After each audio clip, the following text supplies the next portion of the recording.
안녕하세요. DJ 선아입니다. 오늘의 사연 시작해 보겠습니다. 안녕하세요. 인생이 참으로 덧없다고 느끼는 60대 여자입니다.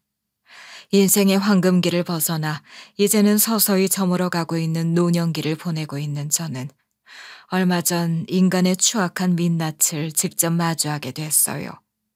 살면서 여러 종류의 사람들을 만나봤지만 어떻게 사람의 탈을 쓰고 이렇게 살 수 있나 싶은 생각이 들 정도였죠. 그런데 등 돌리면 남남인 관계였다면 사연을 보내지도 않았을 거예요. 아마 여러분들이 들으시면 기가 확 막히실 겁니다. 그럼 지금부터 이야기를 시작해 볼게요.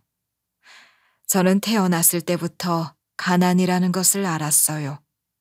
사람이 많이 살지 않는 한적한 시골 마을에서 태어났는데 작은 마을에서도 손꼽힐 정도로 가난한 집안이 바로 저희 집이었죠. 아버지는 하루도 빠짐없이 술에 절어 있었고 어머니는 늘 아픈 몸으로 누워만 계셨습니다. 아무것도 하지 못한 채로 말이죠. 집안에 돈을 버는 사람이 없으니 가난이 따르는 것은 어쩌면 당연한 처사였습니다. 겨울이면 차가운 바람이 새어 들어오고 여름에는 물이 좔좔 새는 저희 집에 들려오는 것은 딱 하나. 술 취한 아버지의 고성뿐이었어요. 식구도 많지 않은 저희 집안에서는 웃음소리라곤 들어볼 수도 없는 것이었죠. 아무튼 집안 환경이 이렇다 보니 저는 어릴 적부터 혼자 모든 것들을 다 해내야 했어요. 제게는 너무나 당연한 것이었습니다. 청소를 하는 것도, 빨래를 하는 것도, 김치와 보리밥뿐인 밥상을 차리는 것도 모두 제 몫이었어요. 코를 찔찔 흘리며 이웃집에 쌀 동량을 얻으러 다니는 것도 일상이었습니다. 순애 아줌마, 엄마가 쌀 조금만 얻어오래요. 아유, 그래. 아줌마가 아주 넉넉하게 줄게. 다른 거 뭐 필요한 건 없고? 혹시 반찬이 있으면 조금만 나눠주실 수 있을까요? 저희 집에 아무것도 없어요. 알았다. 잠깐만 기다려라. 지금 생각해보면 참 창피한 일이었지만 그때는 그렇게 해야지만 생활이 가능했기에 창피함이라고는 조금도 모른 채 당당하게 동냥을 하면서 돌아다녔던 것 같아요. 그리고 지금은 학생들이 급식을 먹지만 저 어릴 적만 해도 학교에 도시락을 싸서 가는 것이 일반적이었어요. 저는 당연히 싸가야 할 도시락을 제대로 싸가지 못하는 날이 대부분이었어요. 계란물을 입힌 분홍 소시지나 계란 후라이 같은 맛난 반찬들을 하나하나 꺼내 먹는 친구들의 모습을 보면서 저도 모르게 침을 꿀꺽 삼키는 날이 많았고 그럴 때마다 운동장에 있는 수도가로 달려가 수돗물로 허기를 달래며 겨우겨우 하루를 버텼죠. 기껏해야 감자 한두 개, 고구마 한 개 정도를 들고 갔었고 그마저도 들고 가지 못하는 날에는 그냥 생으로 배고픔을 참아야 했어요. 이런 저를 측은하게 여긴 이웃 아주머니들께서 가끔 집으로 먹을 것을 가져다 주시곤 했지만 다른 사람들의 고마운 호의마저도 아버지의 술안주로 사라지는 일이 비일비재했어요. 캬, 이건 또 어느 집에서 가져다 준 거랬냐? 튀김 빛깔 한번 끝내준다. 안 그래도 술안주가 딱 필요하던 참이었는데 잘 됐네. 이건 절대로 손대지 말아요. 하루 온종일 아무것도 먹지도 못하고 물로만 배 채우는 선이가 불쌍하지도 않아요? 당신이 정말 인간이라면 이것만큼은 건들지 말아요. 이게 어디서 서방한테 눈을 똑바로 뜨고 소리를 질러? 서방이 먹겠다고 말하면 아이고 예 알겠습니다 하고 넙죽 술상이나 차려올 것이지 말이 많아. 술독에 빠져 가족이고 뭐고 본인의 즐거움을 채우기에 급급했던 아버지를 보며 제발 아버지라는 존재가 집에서 사라졌으면 좋겠다고 속으로 몇 번, 아니 몇천 번을 기도했어요. 아버지만 없다면 적어도 하루가 지옥같이 느껴지지는 않을 것 같았거든요. 그런데 뭐든 간절하면 결국에는 이루어진다고 했던가요? 제가 중학생이 되던 해 마을에 유례없는 폭설이 내린 날 여느 때처럼 술에 잔뜩 취해 집으로 돌아오던 아버지는 하천을 건너다 그만 발을 헛디뎌 그 길로 세상을 떠나고 말았어요. 아버지의 사고에 안타까워하는 사람들은 단 한 명도 없었습니다. 심지어 아버지와 술동무라며 매일같이 술을 마시고 돌아다니던 동네의 아저씨들조차 슬퍼하지 않았죠. 박씨 하천에 빠져서 세상 떴다며? 아이고 꼬숩다 꼬수어.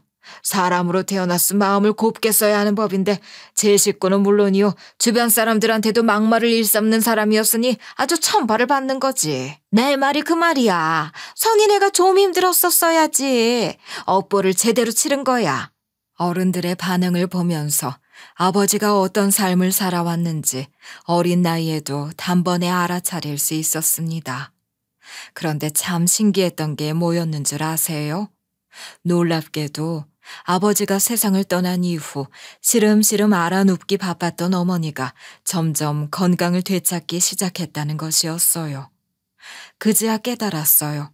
어머니가 아팠던 건 몸이 아니라 마음이었단 걸요. 매일같이 아버지에게 시달리면서 저 하나만 보며 지옥 같은 하루를 견뎌야만 했던 어머니의 마음이 아버지의 부재로 인해 비로소 조금씩 회복되기 시작한 거였어요. 아버지가 사라졌으니 눈물을 흘릴 일도 마음의 상처를 받을 일도 사라진 셈이었죠. 그렇게 둘만 남게 된 저와 어머니는 서로 누구보다 의지하면서 살았어요. 입에 풀칠이라도 하고 살기 위해서 어머니는 마을의 작은 식당에 나가 일을 하기 시작하셨고 저는 중학교를 졸업하자마자 재봉 공장에 취직해 일을 배우기 시작했어요. 어린 나이에 공장 일을 한다는 건 결코 쉬운 일이 아니었습니다. 특히나 재봉 일을 하는 건 더더욱이나 힘든 일이었죠. 재봉틀 앞에 앉아 일을 하면서 바늘에 손이 찔리는 일이 다반사였고 손톱이 깨지고 손마디가 퉁퉁 부어도 한숨 한 번 쉬지 않았어요. 저라고 이 일이 즐겁지만은 않았고 너무나 힘들었지만 힘들다는 이유로 모든 것을 놓을 수는 없었어요. 돈을 벌어야 했으니까요. 그렇게 저와 어머니는 몇 년을 죽기 살기로 버텨냈어요. 언젠가 어머니가 저에게 웃으며 이런 말을 하시더군요. 선이야, 사는 게 참 쉽지가 않지. 그래도 우리는 내려갈 곳 없이 밑바닥을 쳐봤으니 이제 올라갈 일만 남았잖니. 힘들어도 조금만 힘내보자. 그러다 보면 쨍하고 해뜰 날 올 거야.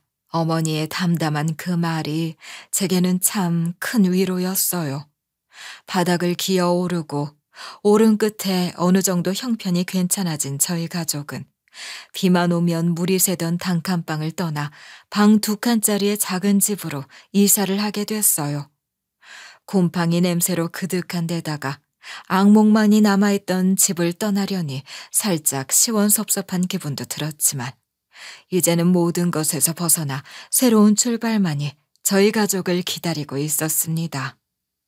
저는 그렇게 평생을 평범하게 살아가다 조용히 세상을 떠나겠거니 생각했어요. 그런데 그런 저에게도 인생의 봄이 찾아왔어요. 25살에 사랑하는 남편을 만나게 된 것이었죠. 17에 들어갔던 재봉 공장에서 계속 일을 하던 중 거기서 일하던 이모의 중매를 통해 남편을 만나게 되었어요. 처음 만났을 땐 긴장도 되고 낯설었지만 그 사람은 제가 여태 봐왔던 어떤 남자와도 달랐습니다. 더 자세히 말하면 술을 좋아하고 유흥을 즐겼던 아버지와는 다르게 참 조용하고 책임감 있는 사람이었어요. 그 사람 역시 넉넉한 형편은 아니었지만 사람 하나만큼은 참 듬직했죠. 남편도 제게서 그런 걸 느낀 건지 연애를 한 지 1년도 되지 않아 제게 프로포즈를 하더군요. 선희 씨, 제가 좋은 집에서 살게 해주겠다. 손에 물 한 방울 안 묻히게 해주겠다. 이런 터무니없는 약속은 할 수가 없을 것 같습니다. 그래도 평생 행복하게 해주겠다. 평생 웃게 해주겠다. 이것만큼은 꼭 약속할게요. 나랑 결혼해 줄래요? 좋아요. 대신 약속은 꼭 지키는 거예요? 어떤 순간이 와도 절대로 울게 만들지 말아요. 저도 어머니밖에 없었던 데다가 결혼식을 하기에는 형편이 마땅치 않았고 남편 역시 부모님이 어린 시절 두 분 다 돌아가셨기에 결혼식은 생략했어요. 아쉬움 같은 건 없었어요. 작은 투룸에서부터 신혼생활을 시작했고 눈에 넣어도 아프지 않을 사랑스러운 아들도 낳았거든요. 아들이 세상에 태어나 처음으로 울음을 터뜨리던 순간 남편이 아이를 품에 꼭 끌어안고서 조심스럽게 쓰다듬던 손길. 그 모든 순간들이 너무 벅차서 저는 꿈을 꾸는 것만 같았어요. 빛이라곤 보이지도 않던 저의 삶에 이렇게 행복한 순간이 찾아오게 될 거라곤 상상도 하지 못했거든요. 하지만 이런 행복한 순간도 잠시. 남편은 결혼한 지 6년 만에 갑작스럽게 희귀암 말기 판정을 받게 됐어요. 심지어 전이까지 되어버리는 바람에 손을 쓸 수도 없는 상황이었죠. 세상이 어떻게 이래? 당신이 여태까지 나랑 우리 재석이를 위해 얼마나 열심히 일해왔는데 신이 있다면 이럴 순 없어. 당신한테 이러면 안 되는 거잖아. 미안해 여보. 내가 결혼할 때 당신 눈에서 눈물 안 흘리게 해주겠다고, 평생 웃게 해주겠다고 약속했는데 그 약속을 지키지 못한 것 같아서. 저는 마지막까지 어떻게든 남편을 붙잡고 싶었지만 결국 남편은 저와 5살 배기 아들만 남긴 채 세상을 떠났어요. 장례식을 치르는 내내 무슨 정신으로 서 있던 건지 기억조차 나지 않아요. 장례를 모두 마치고 집으로 돌아온 뒤에도 남편이 떠났다는 것을 받아들이기가 어려웠어요. 사랑하는 사람의 부재를 온몸으로 느낀다는 건 생사를 뜯어내는 고통과 같았어요. 하지만 슬프다고 해서 주저앉을 수만은 없었어요. 제게는 사랑스럽고 소중한 세상 단 하나뿐인 아들이 있었으니까요. 아들을 위해서라면 무엇이든 해야 했기에 슬프다고 해서 절대로 무너져서는 안 된다고 생각하면서 정신을 차려보려 노력했습니다. 그래서 몸을 더 혹사시켰던 것 같아요. 새벽마다 수산시장에 나가 짐을 나르고 낮에는 공장에서 일을 하고 저녁에는 식당에서 설거지 일을 하면서 하루를 정신없이 바쁘게 살았어요. 젊은 나이에 쉬지 않고 무리를 하다 보니 남들보다 일찍 몸이 망가지기도 했지만 아들만 생각하면 쿡쿡 쑤시던 무릎도 싹 낫는 기분이 들었어요. 그래도 다행히 아들은 그 누구보다 성실하고 밝게 자라주었고 제가 해주는 모든 것에 감사할 줄 아는 아이로 성장했습니다. 시장 바닥에서 파는 싸구려 운동화를 선물해줘도 그걸 친구들에게 자랑하는 아이였고 제가 손을 잡아주는 것 하나로도 행복을 느끼는 그런 아이였어요. 힘들고 지치는 날들의 연속이었지만 그래도 아들의 얼굴을 보는 것만으로도 저는 인생의 낙을 느낄 수 있었어요. 이처럼 아들은 멋진 어른으로 성장해줬습니다. 공부도 정말 열심히 했기에 수능을 쳐서 서울대에도 당당히 입학하게 됐죠. 엄마, 나 서울대 붙었어. 장학금 받고 들어갈 수 있을 것 같아. 뭐? 서울대? 정말이야? 재석이 네가 서울대에 합격했다고? 그렇다니까. 여기 합격증도 떡하니 있잖아. 나 정말 열심히 해서 엄마 호강시켜줄 거야. 엄마가 나 힘들게 키워준 만큼 나도 엄마를 위해서 할 수 있는 최선을 다할게. 엄마가 아니었음 나 이렇게 바르게 크지도 못했을 거야. 정말 감사해요, 엄마. 아이고, 우리 아들. 언제 이렇게 훌쩍 커서 이런 말도 다 할 줄 알고. 고마워. 정말 고마워, 재석아. 눈물이 절로 났습니다. 학원 한 군데 제대로 보내준 적이 없는데 어떻게 이렇게 바르고 반듯하게 잘 자라줬나 싶고 남편이 살아있었다면 참 대견했을 텐데 하는 생각도 들었지만 그래도 삐뚤어진 곳 없이 대학에 들어가서 무사히 졸업까지 한 아들을 보면서 이제는 장가만 가면 되겠다고 생각했죠. 그런데 무슨 이유에서인지 아들은 30이 넘어가도록 연애를 하지 않았습니다. 아니, 누군가를 만날 생각조차 없어 보이더라고요. 부모라서가 아니라 남의 시선으로 보더라도 키도 훤칠이 큰 데다가 얼굴도 군더더기 없이 멀끔하니 잘생겼고 어딜 가도 인기 있을 스타일인데 왜 연애를 안 하는 건지 도통 알 수가 없었어요. 아들, 혹시 요즘 만나는 사람은 없어? 왜요, 어머니? 며느리 보고 싶으세요? 아니, 뭐 그런 건 아니고 엄마 친구 아들 민우 알지? 이번에 결혼을 한다고 하길래 우리 아들은 만나는 짝이 없나 싶어서 지금은 누구 만나고 할 시기가 아닌 것 같아서요. 그런데 만약에 여자친구가 생기게 된다면 제일 먼저 어머니께 소개시켜 드릴게요.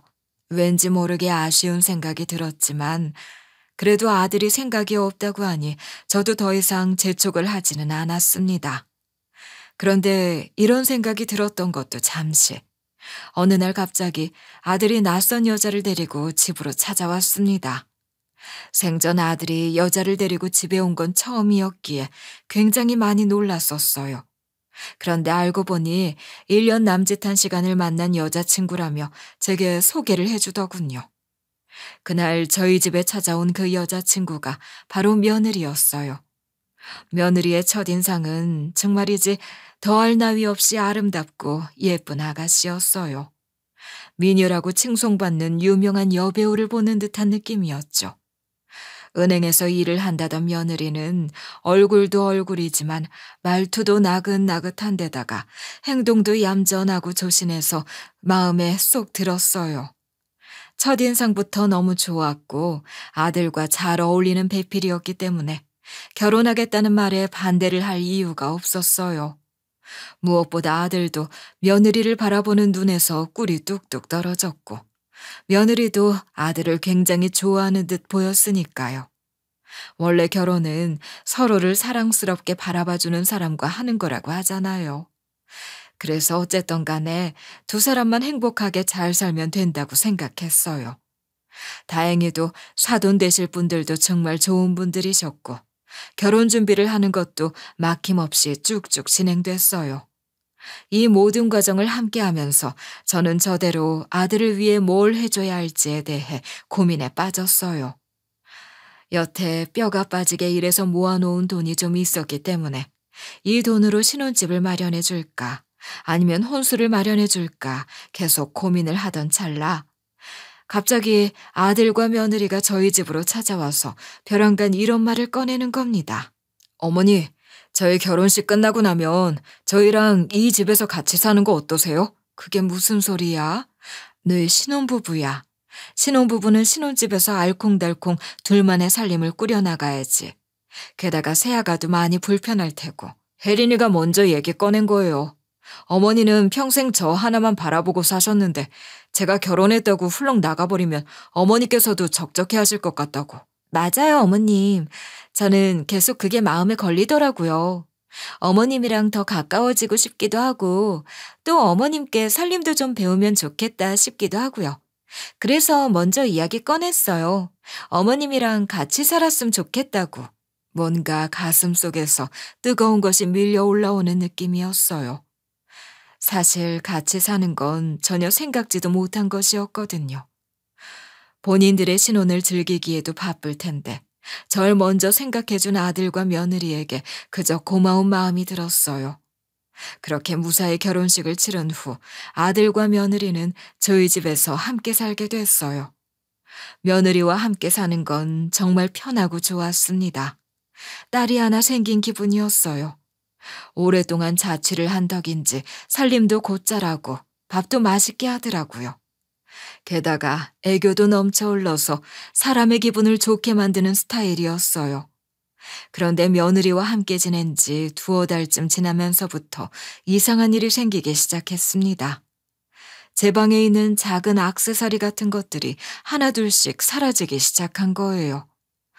처음에는 티도 안 나서 전혀 몰랐는데 어느 날은 제가 평소에 끼고 다니다가 잠시 빼두었던 금반지가 안 보이더라고요.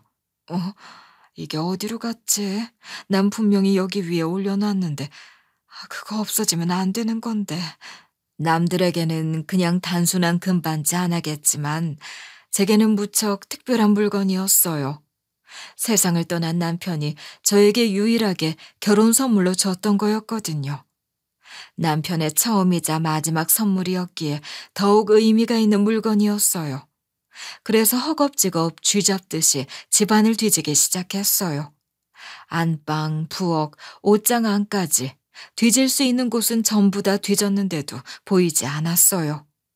그렇게 한참 동안 금반지를 찾고 있는데 마침 며느리가 외출을 했다가 집안으로 들어왔습니다. 예, 새아가 나 좀 도와다오. 무슨 일이세요, 어머님? 내가 맨날 끼고 다니던 금반지가 없어졌어. 화장실 간다고 잠시 빼두었던 건데 대체 어딜 간 건지 귀신이 고칼 노릇이다. 너 혹시 본 적 있니? 아, 이거 말씀하시는 거예요? 저한테 전화를 하시지. 이거 화장실에 있길래 제가 가지고 있었어요. 말씀드리는 걸 깜빡했네요. 며느리가 건네준 금반지는 제 것이 맞았어요.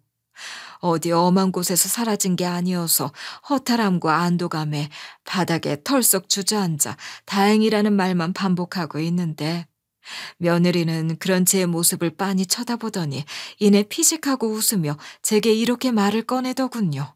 어머님, 그런데 이제 그거 제값도 안 나올 것 같은데 그냥 파시는 게 어때요? 이미 때도 많이 탔고. 예, 이 반지가 나한테 무슨 의미를 가진 반지인지 아니?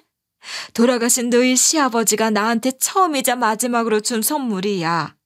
죽을 때까지 팔지 않을 아주 소중한 물건이라고. 네 눈에는 별것 아닌 것처럼 보일 수 있겠지만 다른 사람한테는 의미 있는 물건일 수도 있다는 걸 알아야지. 몰랐어요, 어머님. 죄송합니다. 제게는 정말 특별한 의미를 가진 반지인데 며느리는 아무렇지 않게 여기는 걸 보니 순간적으로 화가 확 올라오더군요. 나중에 가서 조금 심했다 싶은 생각에 며느리에게 화를 내서 미안하다고 사과를 하기는 했지만 묘하게 꺼림칙한 기분이 들었어요. 사과를 하고 나서도 영 찜찜한 기분이 남아있었죠. 그리고 그날을 기점으로 며느리의 이상 행동들은 나날이 지속됐어요. 은행원으로 일하면서 월급을 많이 받는 건 어느 정도는 알고 있었지만 월급 이상의 사치스러운 소비를 하는 날이 많아졌고 아들보다 늦게 들어오는 날도 있었습니다. 원래는 그러지 않았는데 무슨 일이 있어서 그런가 싶어서 말을 걸어보려고 해도 얘기할 타이밍조차 생겨나지 않았어요. 그래서 어떻게 해야 하나 고민을 하다가 아들에게 조심스럽게 물었습니다. 재석아, 혹시 요즘 혜린이한테 무슨 안 좋은 일 있니? 아니면 스트레스 받는 일이라든가. 아니요, 그런 이야기는 못 들었는데. 왜 그러세요? 무슨 일 있으셨어요? 아니, 뭐 별건 아니고 요즘 들어서 집에 늦게 들어오는 날들도 많고 좀 과하다 싶을 정도로 물건을 사들이는 날도 많아서 말이야. 아무리 젊다고 한들 결혼해서 가정도 있고 또 시어머니랑 같이 사는 젊은 처자가 너무 늦은 시간까지 돌아다니는 게 영 좋아 보이지만은 않아서. 아이 참, 어머니 그런 사소한 것들 좀 터치하지 마세요. 요즘 시대가 어느 시대인데 와이프가 자기 돈 쓰는 건데 그게 뭐가 어때서요. 그리고 늦게 들어올 수도 있죠. 들어오는 것도 어머니 허락을 맡아야 하는 건 아니잖아요. 그냥 내버려 두세요. 알아서 잘하는 사람이니까. 아들의 예상치 못한 반응에 솔직히 조금 당황스러웠어요. 한 번도 이런 아들의 모습은 본 적이 없었거든요. 그런데 얼마 뒤에는 제 휴대폰으로 문자가 한 통 날아왔는데 무려 800만 원이 넘는 금액이 결제됐다는 내용이었어요. 순간 눈이 휘둥그레졌죠. 8만 원도 아니고 80만 원도 아니고 800만 원이라니. 그런데 문자 내용을 확인해 보니 제가 사용한 카드가 아닌데 문자가 온 거더라고요. 혹시라도 잘못 온 건가 싶어서 확인을 해보니 아들이 제 번호를 잘못 입력해서 며느리에게 준 카드 사용 내역이 제 휴대폰으로 문자가 온 거였어요. 800만 원이라는 거액을 결제한 사람은 며느리였습니다. 그래서 도저히 안 되겠다 싶어 그날 밤 며느리에게 조심스럽게 다가가 말을 꺼냈어요. 아가, 너 오늘 혹시 낮에 백화점 갔었니? 어머님, 어떻게 하셨어요? 내 휴대폰으로 이런 게 날아왔어. 800만 원 결제됐다고. 800만 원은 대체 뭐 한다고 결제한 거니? 대체 뭘 샀길래 800만 원이나 카드를 긁었어. 그것도 할부도 아니고 일시불로다가. 기분 전환한다고 가방 좀 샀어요. 그런데 어머님, 좀 너무하신 거 아니에요? 800만 원밖에 안 쓴 건데 그거 가지고 뭐라 하시다뇨. 그리고 어머님 아들이 저 쓰라고 준 카드인데 뭐가 문제예요? 카드값 부족하면 제 월급으로 메꾸면 되는 건데 왜 그러시는 거예요, 정말? 아니, 내 말은 그게 아니고 그냥 씀씀이가 너무 해픈 것 같으니 조금이라도 좀 줄여보면 어떨까 하는 생각에. 그건 저 알아서 할 테니까 신경 쓰지 않으셨으면 좋겠어요. 좋은 말로 구슬려도 안 되고 단호하게 혼내도 안 되고 어떤 방법으로든 말이 통하지 않는 며느리를 보면서 저는 점점 허탈감을 느꼈어요. 어디서부터 잘못된 건지 도통 감이 잡히질 않았죠. 하지만 그때까지만 해도 저는 제가 조금만 더 노력을 하면, 잘해보고자 하면 며느리가 태도를 바꿔주겠지 하고 생각했었어요. 화가 나도 조금만 더 참고 따뜻하게 대하면 언젠가는 며느리도 진심을 알아주고 달라지지 않을까 싶었죠. 솔직히 저희가 처음부터 이랬던 것도 아니고 조금씩 틀어지게 된 거였으니 시간이 지나면 다시 바로잡을 수 있을 거라고 생각했어요. 당연히 그게 쉽지 않으리라는 것을 알았지만 그래도 믿고 싶었어요. 그래야 제 마음도 덜 아프고 나중에라도 저희 식구들이 다시 화목하게 지낼 수 있을 거라고 애써 위로했죠. 또 사람의 진심은 언젠가 통한다는 말도 있었으니까요. 지금 와서 그때를 생각해보면 참 단순하고 안일한 생각이었어요. 하지만 현실은 달랐어요. 며느리는 바뀌기는커녕 시간이 갈수록 점점 더 이상한 방향으로 변해가고 있을 뿐이었습니다. 며느리와도 멀어졌고 아들과도 거리가 생기게 됐어요. 어떻게든 잘 풀어보려 무난히 애를 썼지만 그때마다 면박만 돌아올 뿐이었습니다.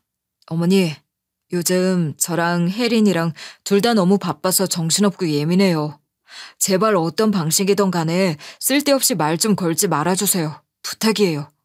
이런 아들과 며느리를 볼 때마다 사춘기에 접어든 고등학생 같다는 느낌이 들더군요.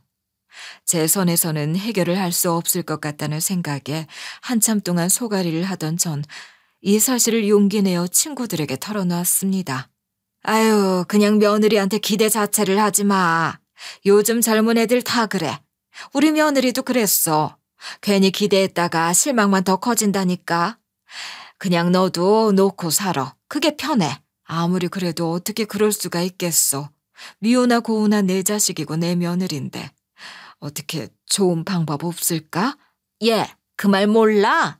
아들이던 딸이던 결혼시켜 놓으면 다 출가 외인이야. 호적상으로만 가족이지 거의 남남 수준이라고. 그러니까 괜히 시간 낭비, 감정 낭비하지 말고 그냥 너 할 거 하면서 살아. 여차하면 그냥 둘 다 내쫓아버리던지 하고. 그래, 말년에 자식이랑 며느리한테 절절 매는 것만큼 추하고 초라한 거 없다 너. 우리가 하는 말 똑바로 새겨들어. 다 경험해서 해주는 말이니까. 친구들의 현실적인 조언이 너무나도 서글프게 들려왔어요. 모두가 다 이러고 사는 건데 나만 너무 유난 떠는 건지, 너무 과한 것을 바라는 건지. 친구들의 조언을 듣고 오랫동안 깊은 생각을 했어요. 정말 사람은 변하지 않는 동물이 맞는 걸까? 노력한다고 해서 정말 변하는 게 없을까 하고요. 무엇보다 아들의 태도도 마음을 더 무겁게 했어요. 어릴 때는 그렇게 착하고 반듯했던 아들이 결혼 후에는 마치 다른 사람이 된 것만 같이 행동했어요.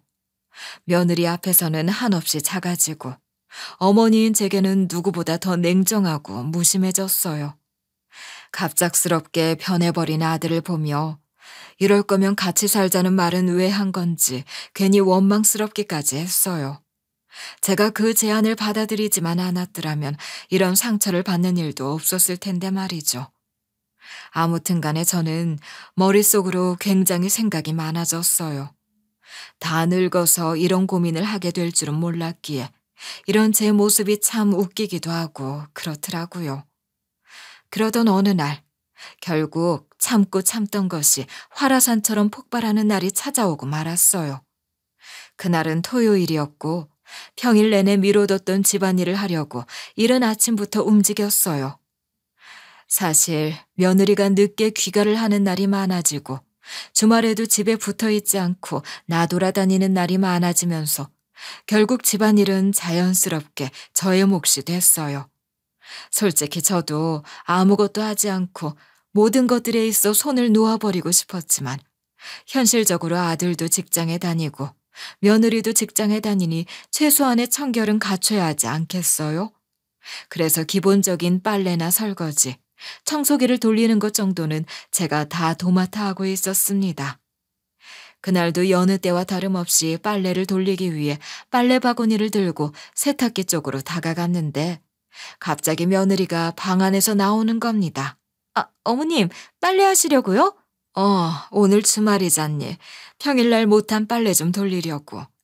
그럼 이것도 같이 좀 세탁해 주실 수 있으세요? 며느리는 벼랑간 본인의 방에서 빨래 무더기를 들고 나오더니 제 앞에 휙하니 던지듯 떨어뜨렸습니다. 무슨 놈의 옷이 이리도 많은지 며느리가 방에서 들고 나온 빨랫감들이 빨랫바구니에 담긴 것보다 훨씬 많은 양이었어요. 아니, 아가, 이게 다 무슨 옷이야? 이 정도 옷이면 3번 정도는 나눠서 빨아야 할 것 같은데. 네, 어쩌다 보니 옷이 좀 많아졌어요. 참, 어머님, 이거는 세탁기 돌리지 말고 손빨래로 하세요. 세탁기에 돌리면 큰일 나는 것들이니까 꼭 무슨 일이 있어도 손빨래로 빨래하셔야 해요. 뭐? 이 많은 걸 어떻게 손빨래로 하라는 말이야? 세탁기로 한 번에 돌리는 게 훨씬 더 손도 덜 가고 시간도 아끼고. 제가 그걸 몰라서 어머님께 손빨래를 부탁드린 게 아니잖아요. 어머님 몸값보다 비싼 제 명품 옷들이니까 옷감 상하지 않도록 손빨래로 정성껏 문지르시라고요. 이렇게 박박, 거품 내서 박박, 이렇게요. 제 말 무슨 말인지 알아들으셨죠? 예. 너 방금 뭐라고 했니? 그 말 토시 하나 빼놓지 말고 똑똑히 말해봐라. 정확히 들으셨을 거면서 왜 또 물으신데? 그리고 건조기도 사용하지 마시고 그냥 널어주세요. 제대로 펴서 널으셔야 해요. 안 그러면 냄새 나니까. 그 순간 저는 마치 뒤통수를 세게 얻어맞은 것 같은 기분이 들었어요. 눈앞이 깜깜해졌고 가슴이 철렁 내려앉는 기분이 들었죠. 어떻게 사람 면전에다 대고 저런 말을 아무렇지 않게 내뱉을 수 있는 건지 이해를 할 수가 없었어요. 며느리는 제가 멍하던지 말던지 충격을 받던지 말던지 전혀 개의치 않은 것 같았습니다. 그리고 그 무거운 옷더미들을 제 앞에 툭 던져두고는 마치 아무 일도 없었다는 듯이 외출을 해버렸어요. 문 닫히는 소리가 그리도 소란스럽게 들릴 수 있다니. 저는 그 자리에 주저앉아 몇 분 동안이나 꼼짝도 못하고 앉아 있었어요. 산전수전을 다 겪었지만 그 순간만큼 인생이 초라하게 느꼈던 적은 없었어요. 그리고 시간이 흘러 이내 정신을 조금 차린 뒤 제 눈앞에 쌓인 옷가지들을 하나하나 정리하기 시작했어요. 눈물도 나지 않았고 화도 치밀어 오르지 않을 만큼 허탈했어요. 그냥 여태까지 고민했던 것들이 단번에 싹 사라져버리는 느낌이었죠. 저 혼자 관계 개선을 위해 고민하고 있었다는 걸 깨닫기도 했고요. 그런데 며느리가 던지고 간 옷들을 만져보면서 더 놀란 건 그 옷들이 정말 다 고급 브랜드라는 거였어요. 이름만 대면 누구나 다 알고 있는 유명한 명품들부터 시작해서 처음 보는 브랜드들도 있었는데 인터넷에 검색해보니 하나같이 수십만 원에서 수백만 원을 호가하는 고가의 명품들이었어요. 그중에 몇 개의 옷은 구하기도 어려운 프리미엄이 붙을 정도로 희귀한 옷이기도 했죠. 대체 이걸 무슨 돈으로 사는 거야? 얘네 월급으로는 이 정도 옷을 사는 건 어림도 없을 텐데. 저라면 이런 것 한 벌을 사는 데에도 수십 번, 아니 수천 번을 고민할 것 같은데 대체 무슨 돈이 있어서 이런 옷들을 아무렇지 않게 사나 싶어서 말도 나오지 않았어요. 그렇게 옷 정리를 하던 중 바지 주머니 안쪽에서 뭔가 종이처럼 바스락거리는 촉감이 느껴졌어요. 뭐지 싶은 생각에 손을 넣어 꺼내보니 그 안에서 나온 것은 다름 아닌 명함 한 장이었어요. 그런데 무심코 그 명함의 뒷장을 돌려본 순간 저는 정말 깜짝 놀라 아무런 말도 할 수가 없었습니다. 그 명함은 육안상으로 앞모습만 봤을 때에는 그저 흔한 회사 명함처럼 보였어요. 얇은 종이에 프린트되어 있는 회사 로고, 담당자 이름과 전화번호가 인쇄된 모습까지 너무나도 평범해서 별 감흥도 없었죠. 그냥 일반 회사의 명함이구나, 이 정도 생각만이 들 뿐이었어요. 하지만 명함을 뒤집어 본 순간 눈이 번쩍 뜨이고 심장이 철렁 내려앉는 기분을 느낄 수 있었어요. 뒷면에 적힌 내용들은 앞면과는 달리 결코 평범하지 않았습니다. 거기에는 제 이름과 생년월일, 그리고 전화번호가 적혀 있었고, 그 아래에는 위임장 처리 상담 완료라는 문구가 붉은색 펜으로 또렷하게 쓰여 있었거든요. 이게 대체 무슨 내용이지? 내 이름이랑 전화번호는 왜 적혀 있는 거며 위임장 처리는 또 무슨 말인지. 난 이런 걸 받아본 적이 없는데. 찝찝하다는 생각이 들 수밖에 없었어요. 당연히 처음 보는 명함에 저의 개인정보들이 주르륵 적혀 있고 알아듣지 못할 말이 적혀 있는데 불쾌하지 않을 수가 없었죠. 저는 이 명함에 대해 알아보고 싶었어요. 제 이름과 연락처, 생년월일은 무슨 연유로 적혀 있는 것인지, 그리고 위임장은 무슨 말인지에 대해 자세히 조사를 해봐야겠다 생각이 들더군요. 그냥 헛소리다 하고 넘어가기에는 저의 개인정보가 적혀 있었기에 어떻게 해서든 알아내고 싶었어요. 그리고 어쨌든 며느리의 옷에서 나온 명함이기 때문에 며느리도 직접적인 연관이 있을 것이라 예상했어요. 그래서 저는 초등학교 남자 동창 친구에게 전화를 걸었습니다. 그 친구가 흥신소를 운영하고 있어서 이런 걸 알아보는 것에 전문이었거든요. 저는 친구에게 모든 이야기를 사실대로 말했습니다. 며느리 옷에서 이상한 명함 한 장을 발견했어. 거기에 내 이름이랑 생년월일, 그리고 전화번호까지 다 적혀 있더라고. 그리고 무슨 위임장 처리가 되었다는 글도 적혀 있는데 도무지 불쾌함을 지울 수가 없어. 며느리가 내 뒤에서 무슨 짓을 꾸미는 것 같다는 생각도 들고. 내가 너무 과하게 생각하는 걸까? 전혀. 충분히 그런 의심이 들 수 있지. 걱정하지 말고 그 명함 좀 찍어 보내줘. 우리가 한번 알아보고 다시 연락 줄게.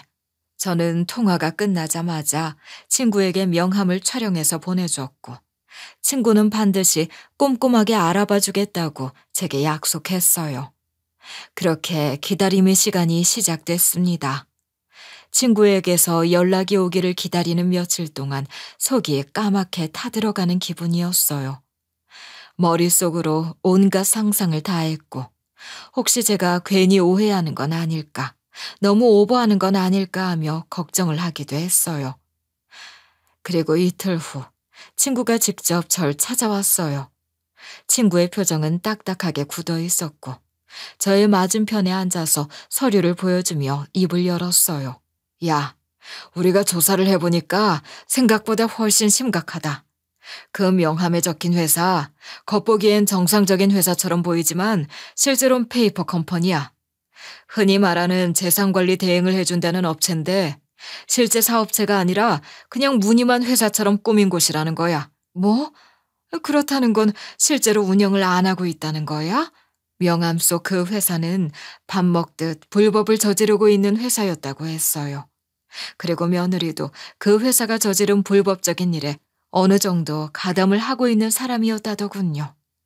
그 말만 들어본다면 며느리는 그냥 제가 여태껏 살면서 모아온 재산에 눈독을 들이고 있었던 것 같았어요.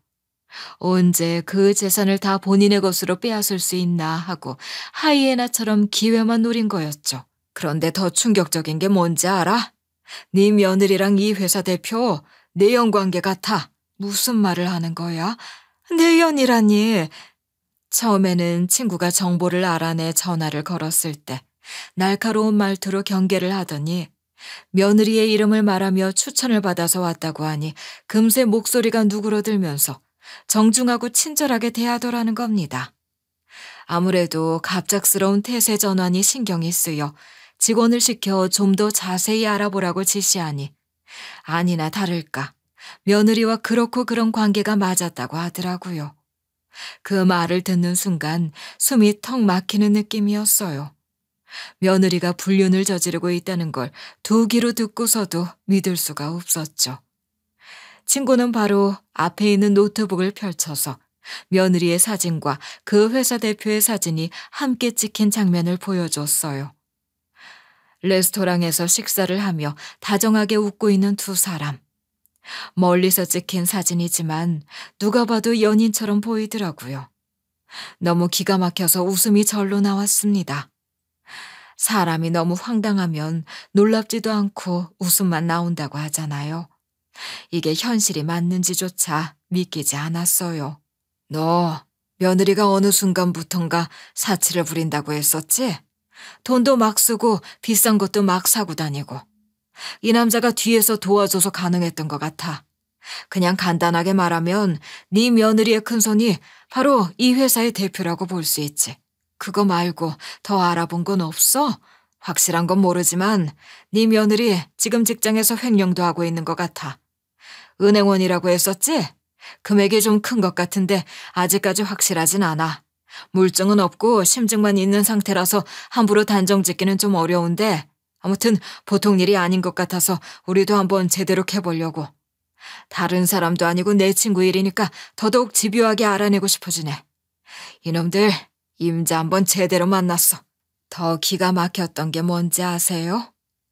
며느리가 제가 가진 예금, 부동산, 보험까지도 이미 샅샅이 파악하고 있었고 그 회사와 함께 제 재산을 빼돌릴 계획을 구체적으로 세워왔다는 거였어요. 저는 정말이지 큰 충격에 빠졌어요. 처음 저희 집에 인사를 왔을 때 그 조신했던 이미지들은 다 만들어진 것이었다는 걸 너무 늦게 알게 됐거든요. 한 집에서 모든 시간을 함께 보내던 가족이 이렇게 악마 같고 추악한 두 얼굴을 가지고 있었다는 걸 받아들이기가 너무 힘들었어요. 게다가 아들을 두고 다른 남자와 바람까지 피고 있다니. 그날 이후로 저는 며느리를 마주할 때마다 온몸에 소름이 돋았어요. 그럼에도 불구하고 저는 아무 일도 없는 척 태연하게 행동했어요. 괜히 감정적으로 행동했다가는 증거도 확보하지 못한 채로 일이 수포로 돌아갈까 걱정이 되기도 했거든요. 그래서 나중에 모든 것들을 터뜨릴 계획으로 며느리를 말없이 지켜봤습니다. 그리고 며칠 뒤 새벽녘에 물을 마시러 부엌에 나갔다가 며느리가 거실에서 작은 목소리로 누군가와 통화를 하고 있는 걸 들었어요.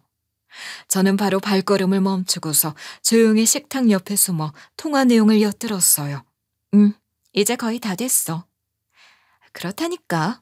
시어머니는 멍청하고 배움도 짧아서 어차피 눈치도 못 챌 거야. 얼른 마무리 짓고 당신이랑 새로 시작하고 싶어. 나도 많이 사랑해. 저는 손에 들고 있던 휴대폰을 꺼내 조용히 녹음 버튼을 눌렀어요. 온몸이 사시나무 떨리듯 덜덜 떨렸지만 단 한마디도 놓치지 않기 위해서 녹음기를 최대한 거실 쪽으로 가까이 대고 있었습니다. 비록 짧은 통화였지만 며느리의 더러운 속셈을 알기에는 충분했어요. 저의 재산을 노린다는 것과 조직된 위임장, 그리고 아들과의 이혼과 내연남과의 미래까지. 그 짧은 통화 안에 며느리의 이중생활이 다 담겨 있었어요. 그리고 날이 밝자마자 저는 출근 준비를 하던 아들에게 조용히 녹음본을 메시지로 전송해 주었습니다. 어머니, 이게 뭐예요? 아들, 이거 한번 들어봐. 별로 길지 않은 내용이지만 지금의 네가 꼭 들어야 할 내용이니까. 끄지 말고 꼭 끝까지 들어. 다 듣고 나서 이야기하자. 아들은 무심히 이어폰을 끼고서 제가 보내준 녹음본 파일을 재생했어요. 그런데 시간이 지날수록 아들의 눈빛이 변해갔습니다. 처음엔 의아함만 가득했던 얼굴이 점점 차갑게 얼어붙기 시작하더니 마지막에는 얼굴이 새하얗게 질리더군요. 녹음본을 모두 들은 아들은 힘없이 귀에서 이어폰을 빼고 황망한 표정을 지어 보였어요. 어머니, 이게 대체... 이거 혜린이 아니죠? 아니라고 해주세요, 제발. 아들, 지금 이 현실이 믿기지가 않겠지만 정신 똑바로 차려야 해. 호랑이한테 물려가도 정신만 차리면 산다는 말이 있잖아. 그러니까 지금부터 엄마랑 머리를 맞대고 어떻게 이 일을 해결할지에 대해서 이야기를 좀 해보자. 아들은 말없이 울음을 터뜨렸습니다. 저는 그런 아들에게 아무것도 해줄 수 있는 게 없었어요. 솔직히 저도 이 사실을 알고 나서 감당도 되지 않을 정도로 힘들었지만 남편이나 아들이 가장 이 상황을 받아들일 수 없었을 테니까요. 그래서 하염없이 눈물을 흘리도록 그저 꼭 안아줄 뿐이었어요. 저와 아들은 이내 정신을 차리고 이 일을 현명하게 해결하기로 마음을 먹었습니다. 운다고 해서, 절망한다고 해서 달라지는 건 아무것도 없다는 것을 알았고, 여기서 이혼만 하고 끝내기에는 며느리가 저지르고 있는 일들의 스케일이 평범하지 않다는 것을 알고 있었기에 도저히 묵고하고 있을 수만은 없었어요. 아무것도 몰랐던 것을 이제라도 알게 된 것에 다행이라 생각하며 저는 며느리에게 휘둘리지 않기로 마음을 먹고 진실을 밝히기로 마음을 먹었습니다. 친구의 흥신소를 통해 받은 자료들과 며느리의 통화 녹취본을 들고 저와 아들은 곧장 경찰서를 찾았어요. 며느리의 행동은 가족 간의 문제로 치부할 것이 아니라 명백한 범죄였기 때문이에요. 경찰은 며느리를 고소하기 위해 찾아온 저희의 이야기를 신중하게 들은 뒤 사건의 엄중함을 알고 접수해 주었습니다. 조사는 빠르게 진행되었고 며느리는 즉각 체포될 수 있었어요. 그리고 체포 과정에서 며느리가 너무 거세게 저항을 하는 바람에 도주 우려가 있다는 이유로 즉시 구속영장을 발부했고 며느리는 유치장에 갇히게 됐죠. 물론 내연을 저질렀던 그 페이퍼 컴퍼니의 대표 역시도 마찬가지였습니다. 수사가 본격화되자 며느리가 저질러왔던 이중적인 면모들이 드러나기 시작했어요. 처음에는 단순히 외도를 저지르고 문서 위조, 재산 탈취 시도와 같은 것들로만 보였었는데 알아보니 며느리는 그보다 더한 악질적인 범죄를 저지르고 있었어요. 무려 수십 건의 사기였습니다. 경찰도 혀를 내두를 정도였죠. 야, 며느님 정말 대단하신데요? 하긴 이 정도 사기를 헤쳐먹고 살았으니 여태까지 아무렇지 않은 척 철판 깔고 살았겠지만 참, 찾아보니까 이미 몇몇 사건에 고소가 되어 있으시더라고요. 사기건으로. 며느리는 참 양파 같은 사람이었습니다. 정말 어떻게 된 게 까도 계속 범죄 행위들이 까발려지더라고요. 순진하고 예쁜 얼굴이랑은 다르게 아주 나쁜 짓을 밥 먹고 하고 다녔더군요. 누적된 범죄 행위만 해도 장장 10건이 넘었고 피해자들도 며느리가 잡혔다는 소식을 전달받고서 하나둘 모습을 드러냈어요. 게다가 더 충격적이었던 게 뭐였는 줄 아세요? 며느리가 과시하듯 들고 다녔던 명품들, 제 몸값들보다 훨씬 비싸다고 막말을 짓거렸던 그 명품들이 전부 진짜가 아니었다는 것이었어요. 몇몇은 명품샵에서 빌려온 의상들이었고 대다수는 진품과 비교해도 손색이 없을 정도로 정교하게 만들어진 짝퉁들이었죠. 그럼 아들의 카드로 긁은 값비싼 것들은 전부 다 뭐였냐고요? 자기 가방이나 옷을 산 게 아니라 같이 범죄 행위를 공모한 그놈에게 갖다 바친 거였어요. 그러니까 아들이 피땀 흘려 번 돈으로 엉뚱한 놈 배를 불리고 있었던 셈이었죠. 그 말을 듣는데 정말 어이가 없더라고요. 대체 얼마나 좋아했으면 몇백만 원짜리 명품도 스스럼 없이 사줬을까 싶기도 하고. 아들은 여태까지 쭉 며느리에게 가스라이팅을 당하고 있었어요. 며느리의 말 한마디에 어쩔 줄 몰라 하고 전적으로 며느리의 편을 들어줬던 이유도 그 때문이었죠. 법정에서 며느리를 보는 아들의 눈빛이 변하는 걸 보는데 저도 덩달아 마음이 아팠어요. 그렇게 순하고 조용한 아들이 이를 악물고 손을 덜덜 떨며 화를 참는 모습은 처음 봤거든요. 어찌나 화가 났던지 눈에 실핏줄이 다 터지고 주먹은 너무 꽉 쥔 나머지 피가 나더군요. 피고는 본인이 저지른 모든 잘못들을 인정하십니까? 아니요. 저는 아무 잘못이 없습니다. 전 그냥 저희 시어머니의 재산을 대신 관리해드릴 업체를 컨택했던 것뿐입니다. 피고, 여기는 신성한 법정입니다. 여기서 거짓을 발언하시게 되면 형량이 더 무거워질 수 있어요. 똑바로 대답하세요. 다시 묻겠습니다. 피고는 본인이 저지른 잘못들을 인정합니까? 인정하지 않습니다. 전 억울합니다. 며느리는 법정에서도 눈 하나 깜짝하지 않고 거짓말을 일삼으며 얼굴에 철판을 깐 것처럼 행동했어요.